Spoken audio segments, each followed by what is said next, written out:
Now I'm ready to install the smoke alarm and the carbon monoxide one in by the kitchen. Now this thing said for kitchen, but it's important to realize you don't want it in the kitchen area per se.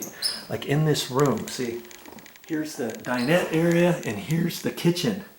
If you have a gas stove or anything gas in here, that's when you need the carbon monoxide one, but you don't want it in the same room, because if you're cooking, you don't want, for some reason, for the smoke alarm to go off, you know, the carbon monoxide one, okay?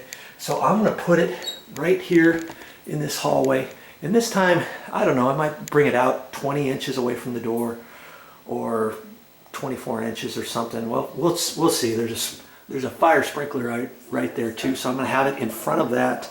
And this one's got a slightly different install. See, here's the installation bracket. That's it. And it came with a big screw like this. You can screw that right up into the sheetrock, or they give you the plastic anchors and screws for the 3 little screws. And then see on the back, on this particular one, that's just going to twizzle on there.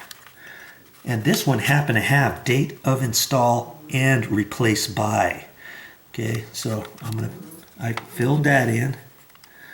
Okay, and pretty much we're going to now do it just like the other ones I showed you. Okay, you can do it. Word to the wise, if you put this in, I tried that first and it got loose because there's only so tight you can put this, and then when I screwed the smoke alarm up there, it kept spinning and this spun into the sheetrock a little bit. Then it felt like it got loose, so I took this out and I put in the 3 other screws. I'm just going to chuck this, and I've already tested this. All I had to do was press the button, and this one, it went through 2 cycles, okay, because this was the smoke. Wow, my light's not, it doesn't seem to be clear here because of that other lights there. Let me turn that off. Okay, that smoke alarm, it beeped 2 different variations because that was smoke and carbon monoxide, and I know I got that one. Now all I have to do is do the one upstairs, and before I do that, I want to shut the power off because it's hardwired to the system. Remember, I pulled that down before and I saw that there was wires up there and stuff, and that's hooked up to the electrical system.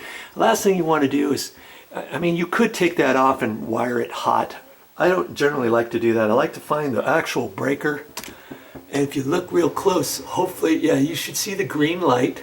Then you can have somebody stand here and then start flipping breakers, and it will either be a 15 amp breaker or a 20 amp breaker. And usually they're not written on there for which circuit the smoke alarms are on. It'll probably be, it'll say lights or plugs or something like that, and then you just keep flipping breakers. So I've got to get the owner, Michelle, I got to get her on a cell phone, and then I'm going to go out and start flipping breakers. She's going to tell me which one it is.